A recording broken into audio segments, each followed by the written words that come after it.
Hey guys, so Merry Christmas. Um, Christmas at my house is over, so we're just gonna move on.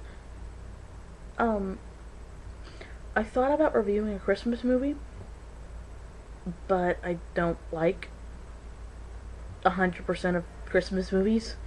Um, there is one I like, and it's the obvious answer, and it's National Lampoon's Christmas Vacation, but I don't even watch that every year. It's like every 4 years I watch that one.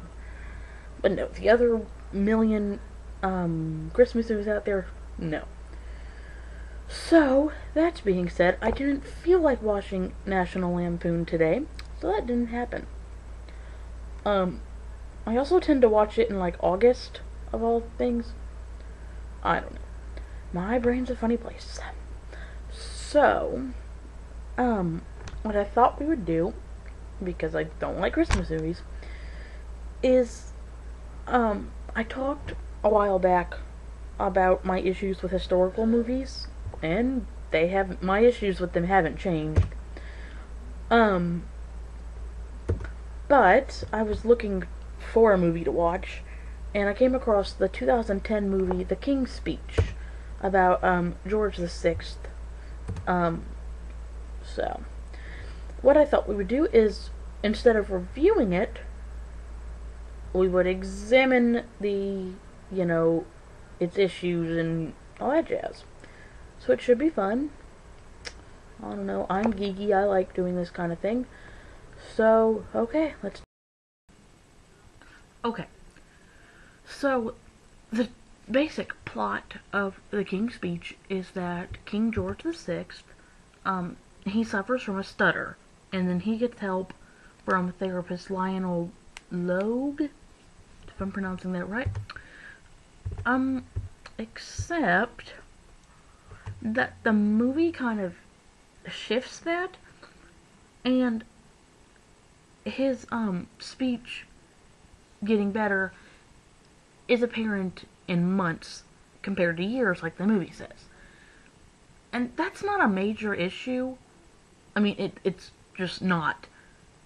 But why?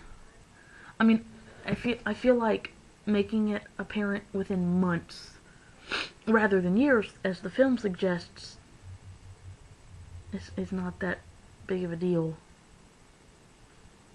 I mean, yeah, I guess if you wanted to add drama, but the movie's probably dramatic enough. So, okay, and on that same subject, in a 1952 newspaper interview with John Gordon, who was a journalist, but he passed away in 1974, Logue, the speech therapist, said that resonantly and without stuttering, he opened the Australian Parliament in Canberra in 1927. This was just 7 months after the Duke began to work with Logue. 7 months. 7 months is not several years. I would even be okay if it was like, if it really happened in 7 years, or months, 7 months, and the movie made it be like it was a year. Okay, that's 3 more months. What's the biggie? But the movie makes it sound like years, plural. Y-E-A-R-S. I don't understand the big deal. Okay. Hugo Vickers, who really had no purpose in this film other than he advised, so I guess he had a purpose. He did agree that the alteration of historical details to preserve the essence of the dramatic story was sometimes necessary. Which I figured might be, but it still doesn't make any sense. The high-ranking officials, for instance, would not have been present when the king made his speech. And Churchhill, who makes an appearance in the movie, would not have been there at all. However, the average viewer, granted they've gone past about 3rd grade, knows who Winston Churchill is. They don't know who Lord Halifax and Lord Hare. Hare. I'm gonna go with that. Lord Hare. And I'm not gonna lie, I had to look it up. So, let me switch tabs here. So.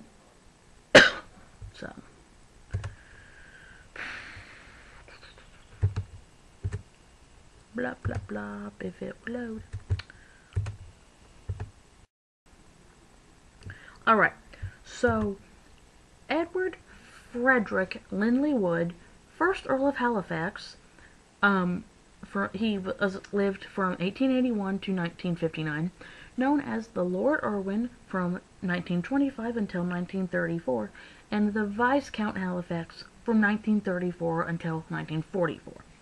He was one of the most senior British Conservative politicians of the 1930s, during which he had several senior ministerial posts, most notably as Foreign Secretary from 38 to 40. As such, he was often regarded as one of the architects of the policy of appeasement prior to World War II. During the war, he served as the British ambassador to Washington. So, there's probably a reason that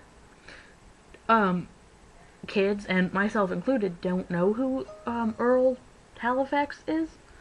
Because Churchill's just easier to explain. So, yeah. So, anyways. Okay. And Samuel John Gurney Hare, 1st Viscount Templewood, lived from 1880 to 1959, more commonly known as Sir Samuel Hare, was a senior British Conservative politician who served in various cabinet posts in the Conservative and national governments in the 1920s and 30s. He was Secretary of State for Air during most of the 20s and briefly again in 1940. He is perhaps most famous for serving as Foreign Secretary in 1935, where he authored the Hare-Laval Pact, which French Prime Minister Pierre Laval, with French Prime Minister Pierre Laval. He also served as Home Secretary from 1937 to 1939 and as British Ambassador to Spain from 1940 to 1944. Again, Churchill was probably just easier to explain. So, although I am a little bit concerned, but why wouldn't the Prime Minister be at a King's speech? It's more of a rhetorical point than anything else. So, yeah.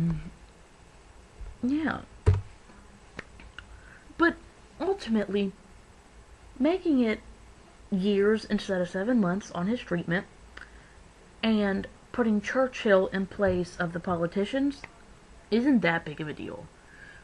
It probably only bugs geeks like me. So, you know. Okay. Here is my main issue with this movie. It is well established that Churchill encouraged Edward VIII to resist pressure to abdicate. Okay. In 1936, a constitutional crisis in the British Empire was caused by King Emperor Edward VIII's proposal to marry Wallis Simpson, an American socialite who was divorced from her first husband and was pursuing a divorce of her second. The marriage was opposed by the governments of the United Kingdom and the autonomous dominions of the British Commonwealth. Religious, legal, political, and moral objections were raised. As British monarch, Edward was the nominal head of the Church of England, which did not allow divorced people to marry if their ex-spouses were still alive. So it is widely believed that Eric could not marry Wallis Simpson and remain on the throne. Simpson was perceived to be politically and socially unsuitable as a consort because of her two failed marriages. It was widely assumed by the establishment that she was driven by love of money or position rather than love for the king.